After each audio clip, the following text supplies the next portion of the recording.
আসসালামু আলাইকুম প্রিয় শিক্ষার্থীরা। এই ভিডিওতে আমরা ক্লাস 9-10 এর ইংরেজি বইয়ের 107 পৃষ্ঠার অ্যাক্টিভিটি বি এবং সি এর মধ্যে যে কোয়েশ্চেনগুলো দেওয়া আছে সেগুলোর উত্তর নিয়ে আলোচনা করব, লাইন বাই লাইন অনুবাদ এবং উচ্চারণ সহ। আমাদের আগের ভিডিওটি থেকে সাবস্ক্রাইব করেছে সিনহা, থ্যাংক ইউ সিনহা। আমাদের আগের ভিডিওটিতে সাবিহা কমেন্ট করেছে, thank you so much sir, welcome Sabiha. প্রথমে চলো বি এর উত্তরটা দেখে নিই। এখানে কিছু ওয়ার্ড দেওয়া আছে এবং এখানে এই শব্দগুলোর অর্থ উল্টাপাল্টা দেওয়া আছে, আমাদেরকে এগুলোর সাথে এগুলো মিলাতে হবে। তাহলে চলো এটার উত্তরটা দেখে নিই। প্রথমটা হলো আর্কিওলজিক্যাল অর্থাৎ প্রত্নতাত্ত্বিক, এটার সাথে মিলবে হলো এনশান্ট কালচারাল রিমেইনস অর্থাৎ প্রাচীন সাংস্কৃতিক নিদর্শন, অর্থাৎ এটার সাথে মিলবে এই যে 3 নাম্বারটা। তারপর দ্বিতীয়টা এক্সকেভেট, এক্সকেভেট মানে হলো খনন করা, এটার সাথে মিলবে এটা আনকাভার সামথিং উইথ ডিফিকাল্টি, কঠিনভাবে কিছু উন্মোচন করা। এরপর লফটি, এটার সাথে মিলবে গ্র্যান্ড অর্থাৎ জাঁকজমকপূর্ণ, লফটি মানে হলো উঁচু। এরপর এক্সটেন্সিভ এর মানে ব্যাপক, এটার সাথে মিলবে ওয়াইড স্প্রেড অর্থাৎ বিস্তৃত। তারপর সিস্টেমেটিক, এটার সাথে মিলবে ডান ম্যাথডিক্যালি, সুশৃঙ্খল, এটার সাথে মিলতেছে পদ্ধতিগতভাবে কোনো কিছু করা। এরপর ডেব্রিস মানে হলো রাবলস অর রেকেজ অর্থাৎ ধ্বংসাবশেষ, এর মানে পাথর বা ভাঙা অংশ। এরপর ডিভাউট এর মানে হলো ধর্মপ্রাণ, এটার সাথে মিলবে পায়াস মানে ধার্মিক।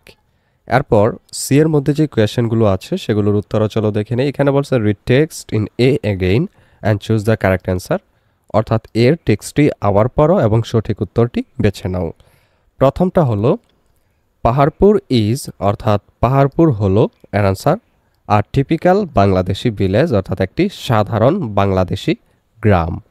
এরপর দ্বিতীয় কোয়েশ্চেনটা হলো after excavation the archaeologists discovered a huge, খননের পর প্রত্নতত্ত্ববিদরা একটা বিশাল আবিষ্কার করেছিলেন। কি বিশাল আবিষ্কার করেছিলেন সেটা হলো সি বুদ্ধিস্ট মোনাস্টেরি, বৌদ্ধ মঠ।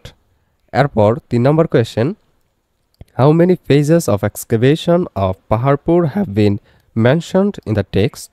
টেক্সটে পাহাড়পুরের খনন কতগুলো পর্যায়ে উল্লেখ করা হয়েছে? এর আনসার হলো সি 6। এরপর 4 নম্বর question, what objects indicate that the site was built by the second Pala king? কোন বস্তুগুলো ইঙ্গিত দেয় যে স্থানটি দ্বিতীয় পাল রাজা নির্মাণ করেছিলেন? অ্যান্সার এ আর্থেন সিলস অর্থাৎ মাটির সিলমোহরগুলো। এরপর 5 নম্বর question, the word benefactors in the text means, টেক্সটে বেনিফ্যাক্টরস শব্দটির অর্থ কী? এর আনসার হলো ডি নাম্বার ফাইন্যান্সিয়াল সাপোর্টার্স অর্থাৎ আর্থিক সাহায্যকারী।